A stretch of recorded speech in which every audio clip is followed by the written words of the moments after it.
Assalamualaikum warahmatullahi wabarakatuh. Salam sejahtera untuk kita semua. Semoga kita semua dalam keadaan sehat walafiat, bahagia, dan penuh semangat. Perkenalkan, nama saya Reza Saputra. Saya adalah dosen tetap di program studi Teknik Informatika, Fakultas Ilmu Komputer, Universitas Pamulang, Kota Tangerang Selatan. Di program studi ini, saya mengampu beberapa mata kuliah yang sesuai dengan bidang keahlian saya. Salah satunya adalah mata kuliah Sistem Informasi Manajemen. Pada kesempatan kali ini, saya akan mendeskripsikan secara lebih spesifik mengenai mata kuliah tersebut. Mata kuliah Sistem Informasi Manajemen merupakan mata kuliah wajib yang harus ditempuh oleh mahasiswa pada semester 5. Mata kuliah ini memiliki bobot sebesar 2 SKS dengan jumlah pertemuan sebanyak 14 kali selama 1 semester. Mata kuliah ini membahas konsep, peran, dan penerapan sistem informasi manajemen dalam mendukung proses operasional, pengelolaan informasi, serta pengambilan keputusan pada organisasi dan bisnis. Materi yang dibahas meliputi konsep dasar sistem informasi manajemen, komponen utama SIM, meliputi hardware, software, database, people, dan proses, infrastruktur teknologi pendukung SIM, kebutuhan informasi dalam organisasi, faktor keberhasilan dan kegagalan implementasi SIM, penggunaan SIM dalam pengambilan keputusan manajerial, perancangan, pengujian, evaluasi, serta penerapan SIM pada studi kasus nyata. Melalui mata kuliah ini, mahasiswa diharapkan mampu menganalisis kebutuhan sistem informasi, mengidentifikasi permasalahan SIM dalam organisasi, serta merancang solusi sistem informasi manajemen yang efektif untuk mendukung tujuan bisnis dan pengambilan keputusan. Adapun capaian pembelajaran mata kuliah ini adalah mahasiswa diharapkan mampu memahami dan menerapkan konsep dasar sistem informasi manajemen dalam organisasi maupun bisnis. Mahasiswa mampu mengidentifikasi komponen utama SIM, menganalisis kebutuhan informasi, serta mengevaluasi permasalahan yang terjadi dalam penerapan sistem informasi. Mahasiswa juga diharapkan mampu melakukan analisis dan penyelesaian masalah terkait sistem informasi manajemen melalui pendekatan teoritis maupun studi kasus nyata, serta mampu merancang solusi SIM yang mendukung efektivitas operasional dan pengambilan keputusan manajerial. Selain itu, mahasiswa mampu mengkomunikasikan hasil analisis dan rekomendasi terkait penerapan SIM secara lisan maupun tertulis dengan bertanggung jawab, serta menerapkan pengetahuan yang diperoleh untuk mendukung pengelolaan informasi dalam organisasi. Sistem pembelajaran yang saya gunakan adalah blended learning, yang merupakan gabungan antara perkuliahan tatap muka sinkronus dengan perkuliahan tatap maya asinkronus. Seluruh kegiatan pembelajaran baik sinkronus maupun asinkronus dilaksanakan secara jadwal yang tertera pada kalender akademik. Metode pembelajaran yang saya terapkan terdiri dari 1. Tatap muka, yaitu sinkronus, menerangkan materi, diskusi materi, dan studi kasus, dan memberikan tugas akhir pada pembelajaran di kelas. Yang kedua, saat perkuliahan daring atau asinkronus, yaitu berinteraksi dengan mahasiswa melalui Learning Management System atau LMS yang dapat diakses di mentari.unpam.ac.id. Sistem penilaian untuk mata kuliah Sistem Informasi Manajemen terbagi menjadi 4 komponen utama, yaitu 1. Kehadiran 10%, 2. Tugas dan keaktifan 20%, 3. Ujian tengah semester atau UTS 30%, dan keempat, ujian akhir semester atau UAS 40%. Selanjutnya saya akan menampilkan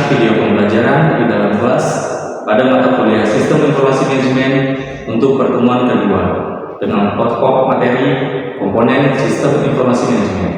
Selamat menyaksikan. Oke, assalamualaikum warahmatullahi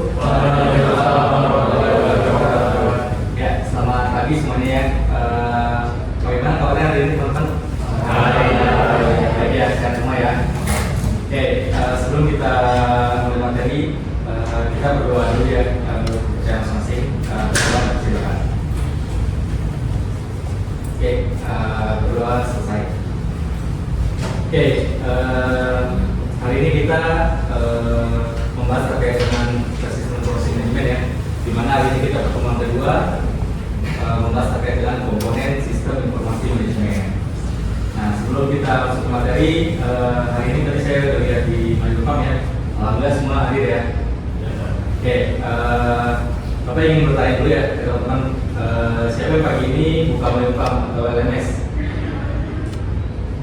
Ya, semua pasti buka ya, karena untuk presensi semua dari Menpam ya. Oke, tanpa kita sadari aplikasi tersebut ya, yang tadi Menpam, LNS gitu kan, Mentari, itu merupakan salah satu contoh dari sistem informasi manajemen ya. Nah, kita menggunakannya itu hampir tiap hari ya, mulai dari melihat jadwal kuliah, terus mengisi KRS, terus melihat nilai, juga melakukan pembayaran. Nah, hari ini kita akan mempelajari komponen sistem informasi manajemen ya, di mana nanti kita akan bahas apa aja sih komponen tersebut ya. Nah, nanti silakan ya teman-teman, jika ada pertanyaan selama perkuliahan, jangan lupa ya untuk berdiskusi, karena mata kuliah sistem informasi manajemen akan lebih mudah dipahami jika kita menemukan dengan kehidupan sehari-hari ya. Oke, sebelum kita masuk ke materi komponen sistem informasi manajemen, kita review sedikit ya terkait dengan materi minggu lalu terkait dengan pengenalan informasi sistem informasi manajemen ya. Oke, Bapak mau tanya, masih ingat nggak sih apa yang dimaksud dengan sistem informasi manajemen? Ada yang mau menjawab? Jadi sistem informasi manajemen atau SIM itu suatu sistem yang menggunakan untuk mengelola data menjadi informasi yang berguna bagi manajemen dalam proses pengambilan keputusan. Kalau SIM ini membantu organisasi dalam mengumpulkan, mengolah, menyimpan, dan manajemen informasi agar kelihatan operasional serta perencanaan dapat berjalan lebih efektif dan efisien. Jelas ya, untuk mengumpulkan data, terus mengolah, terus menyimpan, kemudian menghasilkan informasi. Nah, tujuannya untuk apa? Tujuannya itu untuk digunakan manajemen dalam mengambil keputusannya. Jadi sekarang saya coba ilustrasikan sederhana ya. Bayangkan teman-teman punya toko online ya. Nah, teman-teman mungkin cukup tahu ya marketplace apa aja sih yang sering digunakan. Coba apa saja mungkin. Ya. Itu aplikasi di Google, Shopee, terus Tokopedia, itu sama Instagram. Oke, mungkin yang paling sering digunakan kalau marketplace itu seperti Shopee atau Tokopedia gitu ya. Nah, bayangkan kalau kita tidak menggunakan aplikasi tersebut ya. Jadi ketika berjualan kita tulis di buku tulis gitu ya. Nah, mungkin kita bisa mengecek gitu ya, apakah transaksi tersebut banyak atau tidak gitu ya. Nah, itu bisa kita lihat gitu ya. Kalau misalnya kita tidak menggunakan aplikasi, mungkin akan membutuhkan waktu yang sangat lama ya. Jadi artinya yang tadinya penjual-penjual tersebut itu kalau menggunakan aplikasi itu bisa berubah menjadi informasi yang berguna ya. Nah, itulah fungsinya sistem informasi manajemen. Nah, oke, kita masuk ke komponen sistem informasi manajemen ya. Nah, kita lihat di sini, kita fokusnya memahami komponen-komponen yang membentuk sebuah sistem informasi manajemen ya. Nah, mengapa kita perlu mempelajari komponen? Ya, karena ketika nanti kalian bekerja sebagai programmer, sistem analis, jadi support, atau itu yang berkaitan dengan sistem informasi ya, kalian itu tidak hanya diminta untuk membuat aplikasi saja, Tapi kalian juga harus mengetahui mengapa sebuah sistem itu berjalan dengan baik ya, bahkan bisa jadi gagal. Nah, seringkali masalahnya itu bukan berasal dari aplikasi ya, tapi bagaimana manusianya, prosedur, atau bahkan transisi jaringan internet kurang bagus ya. Oke, kita masuk ke komponen sistem informasi manajemen ya. Jadi tujuan pembelajarannya di sini kita bisa lihat harapannya teman-teman setelah mempelajari mata kuliah ini teman-teman dapat menjelaskan komponen utama sistem informasi manajemen ya. Jadi tidak hanya tahu namanya saja, tapi teman-teman memahami fungsi setiap komponennya. Karena nanti pada studi kasus kalian diminta menganalisis sebuah permasalahan berdasarkan komponensi. Oke, kita masuk ke slide berikutnya. Nah, kita masuk ke pokok pembahasan utama pelajaran ini ya, dimana kita bahas terkait dengan komponen dalam SIM. Jadi secara pembagiannya, komponen dalam SIM itu dibagi menjadi dua ya, ada secara fungsional dan ada juga secara fisik. Nah, komponen dalam SIM sendiri tadi secara fungsional ada 5 ya. Yang pertama itu ada sistem administrasi dan operasional. Nah, komponen pertama ini adalah sistem administrasi dan operasional. Bagian ini menangani aktivitas yang dilakukan setiap hari ya. Misalnya catatan absensi, terus transaksi penjualan, pembayaran, pendaftaran mahasiswa, semua kegiatan rutin organisasi itu berada pada bagian ini ya. Jadi kalau bagian terganggu maka operasional organisasi juga itu terganggu ya. Misalnya kasir minimarket itu mati selama 1 jam. Nah, apa yang terjadi? Otomatis antrian panjang ya, terus pembeli juga kecewa. Terus pendapatan itu saya jadi menurun ya. Nah, baik, selanjutnya kita masuk ke komponen SIM secara fungsional yang berikutnya ya, yaitu ada sistem database. Nah, kalau pertanyaannya, di mana sih semua data organisasi disimpan? Jawabannya adalah di mana? Di database ya. Nah, database sendiri itu dapat kita ibaratkan seperti lemari arsip digital ya. Nah, dahulu dokumen perusahaan disimpan di lemari besi atau di uang arsip. Nah, sekarang hampir semua data itu disimpan secara digital. Misalnya nomor telepon mahasiswa masih menggunakan nomor lama. Nah, ketika kampus ini mengirimkan informasi penting, ternyata nomor tersebut sudah tidak aktif, artinya kualitas datanya kurang baik gitu ya. Nah, di sini ada istilah yang sering digunakan ya dalam dunia sistem informasi, yaitu ada back-in dan back-end. Artinya jika data yang dimasukkan itu salah, maka informasi yang dihasilkan juga akan salah ya. Jadi secanggih apapun sistemnya, kalau data yang buruk itu keputusan yang dihasilkan juga akan keliru di sini. Nah, sampai sini kita sudah membahas komponen SIM secara fungsional ya. Nah, sekarang kita akan beralih ke kelompok komponen yang kedua, yaitu adalah komponen secara fisik.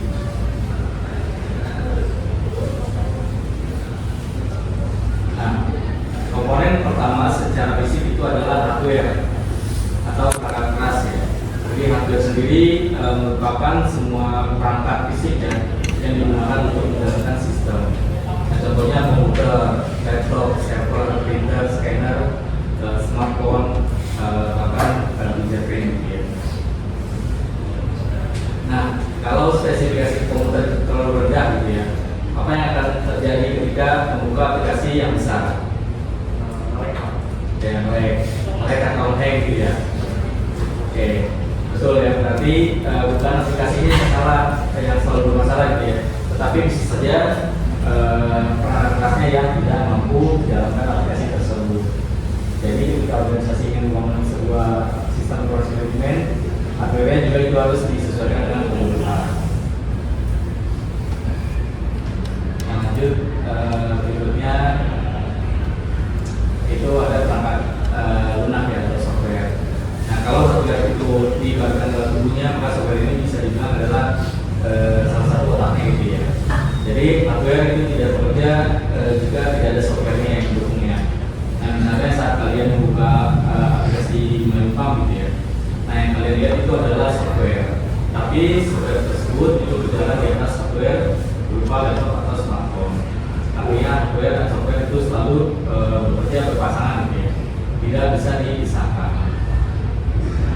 Jadi kalau kita ilustrasikan, hardware itu bisa diibaratkan sebagai mobilnya, sedangkan software itu adalah sopirnya.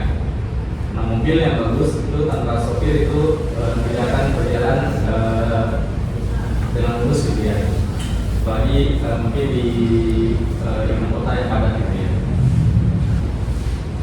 Nah, lanjut komponen dalam SIM secara fisik yang ketiga itu ada basis data ya, dimana di slide sebelumnya tadi secara fungsional kita sudah membahas fungsi database. Sekarang kita melihat implementasi fisiknya ya. Nah, basis data ini biasanya dikelola menggunakan software khusus ya yang disebut DBMS atau Database Management System. Mengapa kita harus menggunakan DBMS? Karena jumlah data perusahaan itu bisa mencapai jutaan bahkan miliaran report ya. Nah, tidak mungkin dikelola menggunakan Microsoft Excel saja. Jadi DBMS ini membantu menyimpan, mencari, dan memperbarui serta mengamankan data dengan lebih efisien. Nah, terus komponen dalam SIM secara fisik yang berikutnya itu ada prosedur pengoperasian, di mana ini sering dianggap sepele ya, padahal sangat penting. Jadi prosedur sendiri itu adalah aturan atau langkah-langkah yang harus dilakukan ya ketika menggunakan sistem. Misalnya sebelum menginput data mahasiswa, otomatis operator itu harus memverifikasi ini terlebih dahulu ya. Nah, mengapa harus ada prosedur? Nah, karena kalau kita tahu setiap orang yang bekerja dengan cara sendiri, hasilnya tentu tidak akan konsisten ya. Nah, berikutnya komponen secara fisik yang selanjutnya itu ada personil atau vendor ya. Nah, sekarang kita masuk pada komponen yang menurut banyak ahli merupakan komponen paling penting ya di dalam SIM, yaitu vendor atau sumber daya manusianya. Mengapa manusia yang paling penting? Ya, karena secara apapun teknologinya yang digunakan itu terus saja yang mengoperasikan adalah manusia gitu ya. Jadi, nah Bapak ingin bertanya nih, kalau aplikasi yang digunakan itu sangat bagus gitu ya, tetapi operator selalu masukkan data, apakah hasil laporan itu akan tetap benar menurut teman-teman? Enggak benar. Kemungkinan nggak benar ya. Kenapa? Karena operator itu masuknya datanya sesuai sama data yang sesuai malah dia laporan itu benar. Oke, betul ya. Jadi disinilah kita mengenal istilah break-in dan break-out ya. Jadi jika data yang dimasukkan salah, maka informasi yang dimasukkan juga akan salah. Jadi teknologi itu hanyalah alat ya, sedangkan faktor manusia lah yang menentukan apakah sistem itu berhasil atau tidak. Nah, lanjut kita ke slide berikutnya, komponen dalam SIM yang berikutnya itu ada jaringan data ya, di mana jaringan itu berfungsi menghubungkan komputer, server, dan pengguna sehingga informasi dapat diperuntukkan secara tepat ya. Nah, di sini siapa yang bisa memberikan contoh sederhana terkait dengan fungsi sistem informasi manajemen?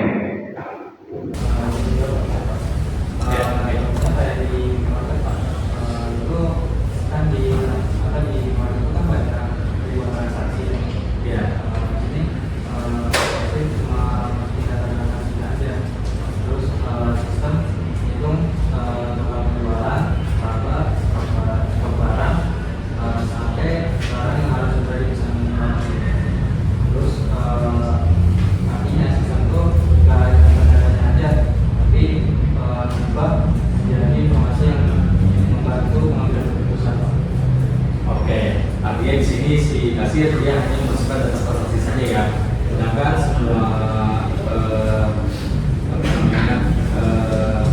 prosesnya itu ada di sistem ya. Artinya itu sangat memudahkan kasir ya untuk melakukan transaksi dan memudahkan pemilik minuman tersebut untuk mengambil keputusan berdasarkan informasi yang sudah ada di sistem tersebut ya. Oke, mungkin yang terakhir di sini ada studi kasus SIM ya di Rumah Sakit Sehat Sentosa.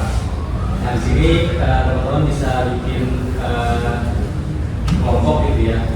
Nanti di sini ada apa namanya yang harus didiskusikan oleh teman-teman dan teman-teman bisa menjawab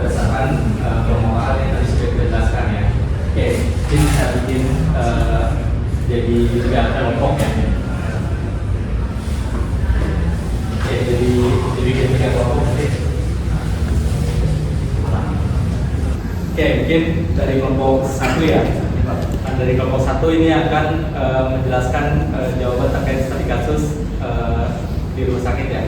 Mungkin boleh Mas ya dijelaskan terkait dengan identifikasi komponen utama SIM ya, terus komponen penyebab utamanya apa, terus saran perbaikannya menurut kelompok teman-teman, dan yang terakhir itu dampak jika tidak ditangani. Untuk poin yang pertama ada identifikasi komponen utama dari sistem informasi manajemen. Yang pertama ada hardware, server, komputer, dan jaringan yang digunakan untuk menjalankan sistem informasi manajemen rumah sakit. Dan yang kedua ada software. Software ini dari aplikasinya untuk pendaftaran data medis, obat, dan keuangan. Terus ada data. Datanya ada data terkait data pasien, data rekam medis, data tentang stok obat, dan data tentang transaksi keuangan. Dan untuk manusianya ada dokter, perawat, admin, dan manajemen sebagai pengguna sistem. Selanjutnya ada prosedur, aturan, dan alur penggunaan sistem informasi manajemen rumah sakit dalam kegiatan rumah sakit. Lalu selanjutnya komponen penyebab utamanya yaitu data dan prosedur, karena input data belum memiliki standar sehingga terjadi data ganda dan stok obat tidak akurat. Selain itu, integrasi software yang belum optimal menyebabkan laporannya terlambat. Oke, di sini ada yang ketiga, ada saran perbaikan. Yang pertama ada hardware, tingkatkan kapasitas server dan stabilkan jaringan. Yang kedua ada software, yaitu optimasi sistem dan perbaiki integrasi antar modul. Yang ketiga ada data, yaitu buat standar input dan melakukan pengecekan data berkala. Yang keempat ada manusianya, memberikan pelatihan penggunaan SIM-RS. Yang terakhir yaitu prosedur, yaitu buat SOP penggunaan sistem yang jelas. Dan terakhir ada apa sih dampak jika tidak ditangani masalah ini? Dampaknya ada dari masalah dapat menjualkan informasi tidak akurat, pengambilan keputusan manajemen terganggu, serta pelayanan pasien menjadi lambat dan risiko kesalahan dalam pelayanan meningkat. Oke, terima kasih. Beri tepuk tangan dulu kelompok 1.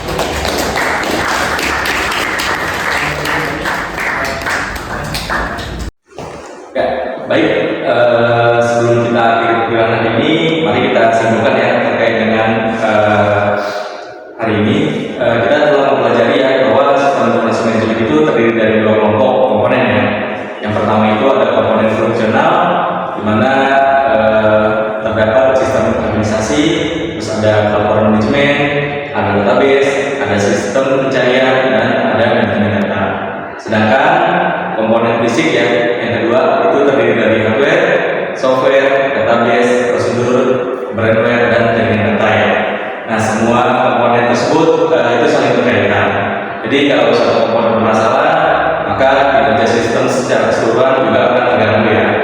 Nah, karena itu ketika nanti teman-teman bekerja di industri, teman-teman jangan langsung menyalahkan aplikasinya, tapi teman-teman juga harus melihat manusia yang mengoperasikannya, terus prosedur yang digunakan seperti apa, dan kualitas data hingga infrastruktur jaringannya. Oke, berikutnya ada penugasan yang teman-teman bisa lihat di depan. Di sini untuk pertemuan berikutnya, Bapak berikan tugas ya. Teman-teman bisa cari satu contoh sistem informasi manajemen yang ada di sekitar kalian ya. Misalnya di bank, rumah sakit, kampus, marketplace, atau perusahaan. Nah, teman-teman berikutnya identifikasi komponen-komponen SIM yang digunakan, serta teman-teman juga jelaskan manfaatnya bagi organisasi tersebut. Oke, untuk tugasnya nanti bisa dikumpulkan di pertemuan berikutnya ya.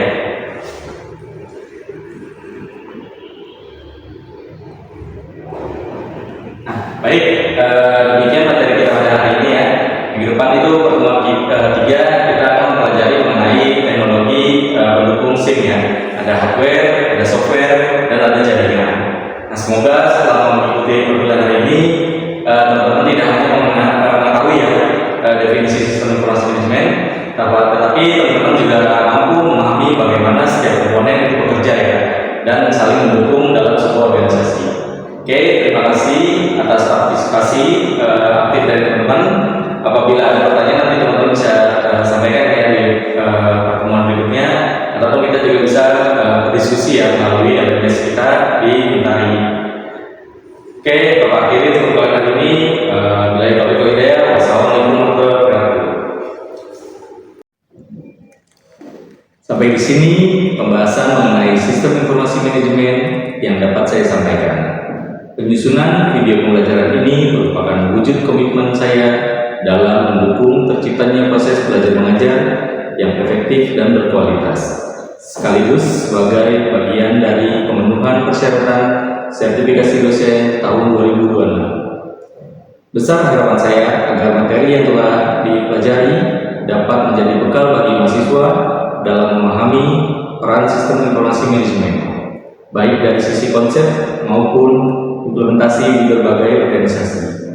Semoga pembelajaran ini mampu menumbuhkan pola pikir yang kritis, memperluas wawasan, serta meningkatkan kesiapan dalam menghadapi perkembangan teknologi informasi yang semakin pesat. Terima kasih atas waktunya, perhatiannya, dan antusiasme yang telah diberikan selama mengikuti pembelajaran ini. Saya, Reza Saputra, mengucapkan sampai jumpa pada sesi perkuliahan berikutnya. Tetap semangat belajar, teruslah mengembangkan diri, dan semoga selalu usaha yang dilakukan membawa hasil yang terbaik.